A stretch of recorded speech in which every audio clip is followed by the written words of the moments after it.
France का human common right France के नागरिकों पर लागू होता है, लेकिन मुस्लिमों पर लागू नहीं होता।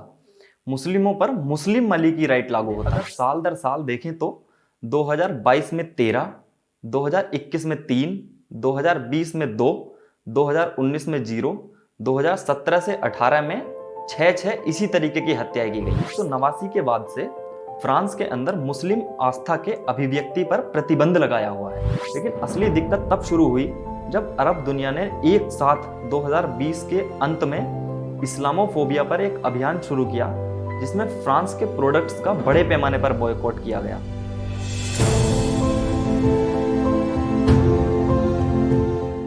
मणिपुर पर तो शायद हमारे देश की मीडिया का ध्यान नहीं गया, लेकिन पिछले कुछ दिन से मीडिया में एक खबर लगातार छाई हुई है, और वो है फ्रांस की हिंसा।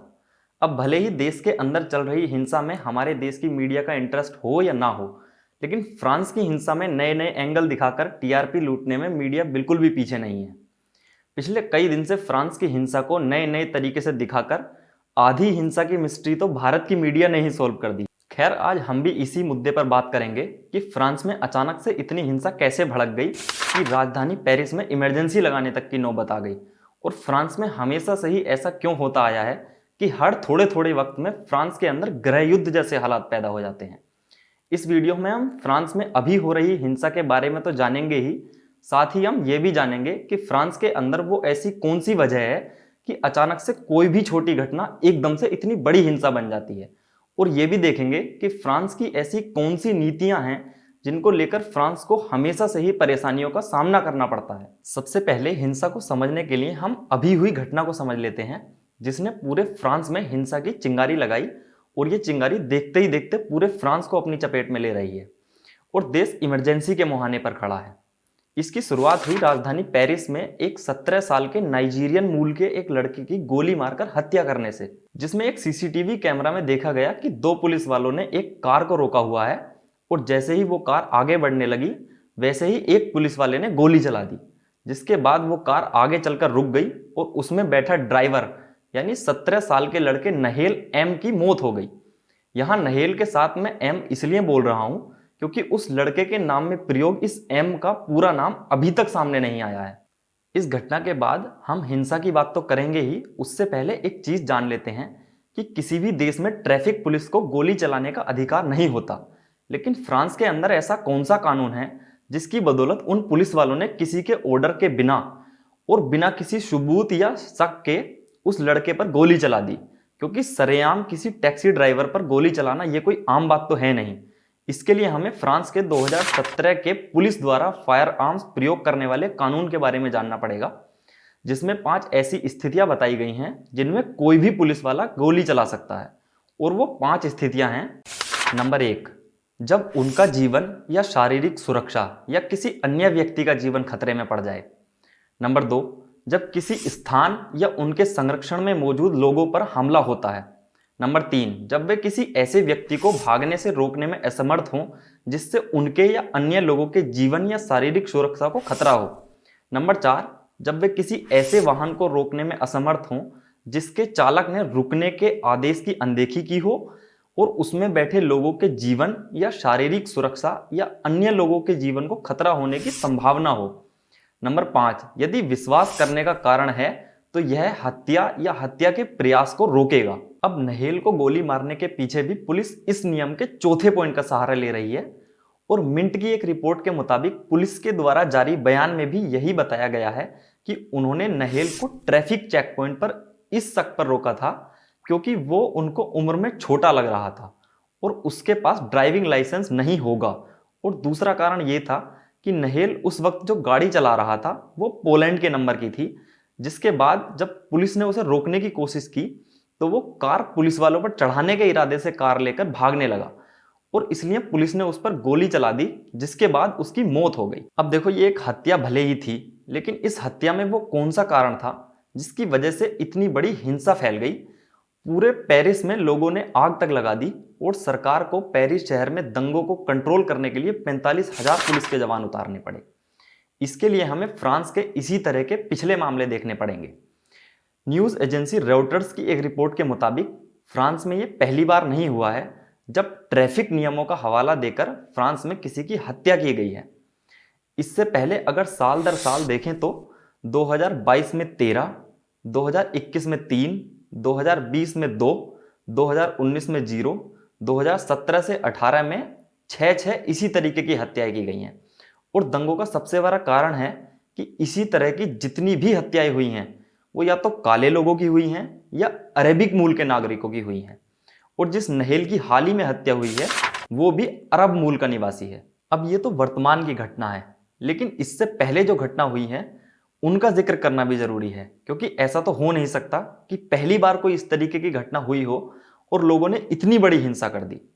फ्रांस में रंग भेद, मूल निवास और धार्मिक विषमता के पहले भी कई मामले हो चुके हैं। उनमें से जो सबसे चर्चित इवेंट्स हैं, एक बार उनको भी जान लेते हैं। इसमें सबसे पहले आती है 2005 में हुई घटना, जिसके कारण पेरिस शहर में इमरजेंसी लगानी पड़ी थी। घटना ये थी कि 7 दोस्तों का समूह फुटबॉल खेलने के बाद अपने घर जा रहा था। इसी बीच वहीं के एक लोकल आदमी ने पुलिस को सूचना दी कि उसने उनमें से 2 को एक कंस्ट्रक्शन साइट पर जाते देखा है और तीसरा पहरेदारी कर रहा था। थोड़ी देर में पुलिस आ गई और उसने उनमें से एक को गिरफ्तार कर लिया।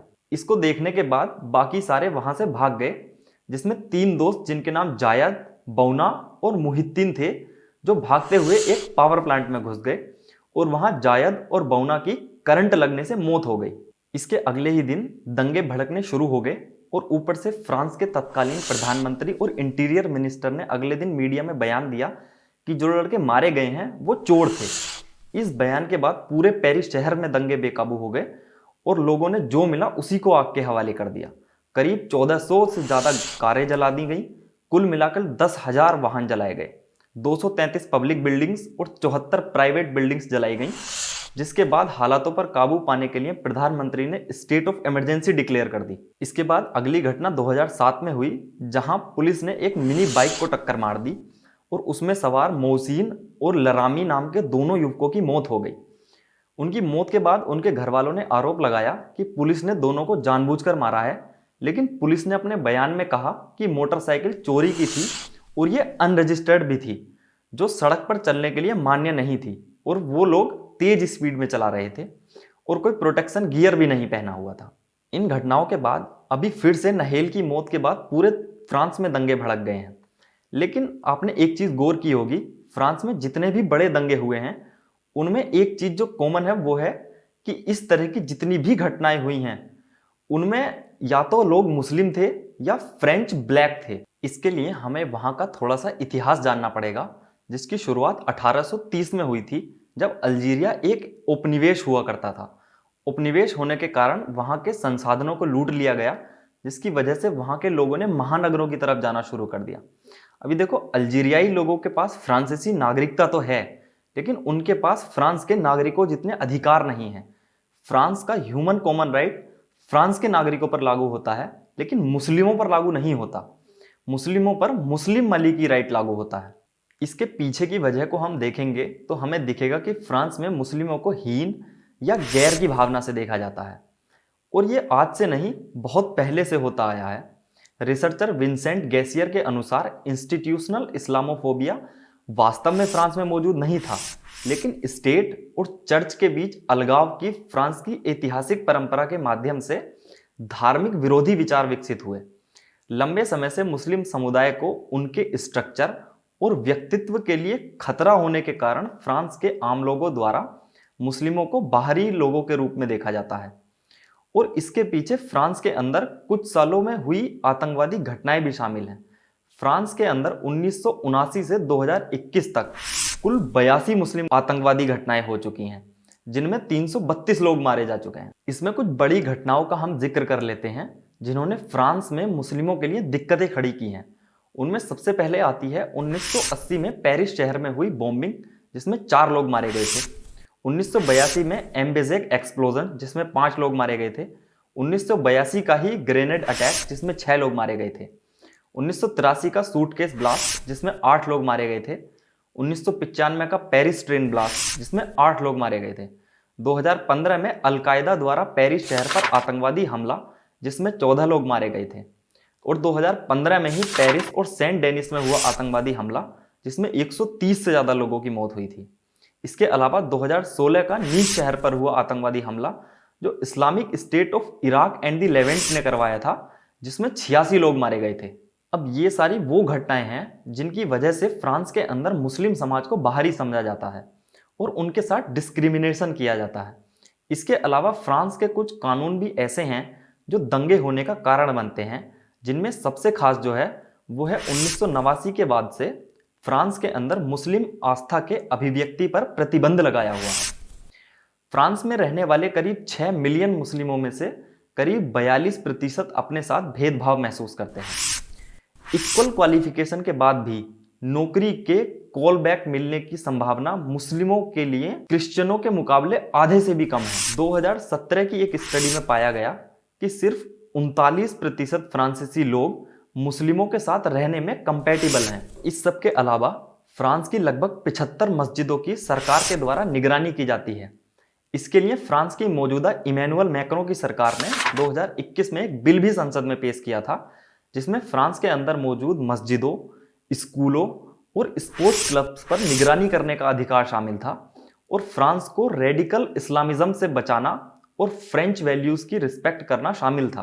और फ्रांस की सरकार के मुताबिक ये सब करने के पीछे एक तो आतंकवादी कारण है और दूसरा मुस्लिमों के रीति रिवाज भी एक कारण है, जिसकी वजह से फ्रांस मुस्लिम लोगों की निगरानी करता है। उदाहरण के लिए देखें तो बीते कुछ सालों में फ्रांस के अंदर कई ऐसी घटनाएं हुई हैं जहां मुस्लिम महिलाओं ने बुर्के की आड़ में आतंकवादी घटनाओं को अंजाम दिया है, जिसके लिए फ्रांस की सरकार ने 2010 से मुस्लिम महिलाओं के नकाब पहनने यानी चेहरा ढकने पर पूरी तरह से प्रतिबंध लगाया हुआ है। अब फिर वापस से नहेल की मौत पर आ जाते हैं। देखो, नहेल एक अल्जीरियाई मूल का नागरिक था जिसको 2 पुलिस वालों ने मार दिया। इसके लिए हमें जानना पड़ेगा कि फ्रांस की अरब लोगों के लिए वो कौन सी नीतियां हैं जिनकी वजह से अरब मूल के लोग सड़कों पर उतर गए हैं।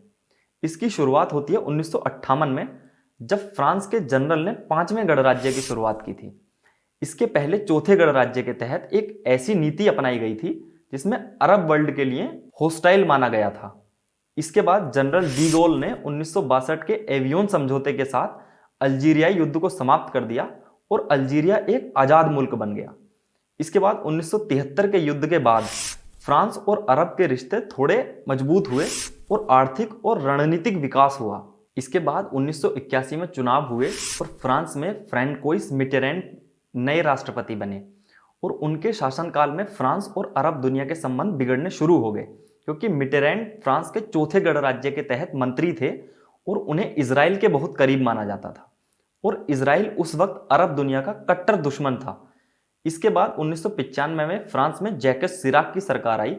पहले तो विपक्ष में रहते हुए शिराक का रुख अरब दुनिया की तरफ थोड़ा नरम था, लेकिन सरकार के आते ही वो भी पहले के नेताओं की तरह बहुत ज्यादा सख्त हो गए। इसके बाद फ्रांस और अरब दुनिया के रिलेशन में एक नया मोड़ तब आया जब फ्रांस में होने वाले 2017 के चुनावों में एक उम्मीदवार इमैनुअल मैक्रोन ने यह घोषणा की कि कोलोनाइजेशन मानवता के खिलाफ एक अपराध था, जिसको सुनकर पूरा अरब वर्ल्ड और खासकर अल्जीरियाई लोग खुश हो गए और फ्रांस में इमैनुअल मैक्रोन की सरकार भी बन गई।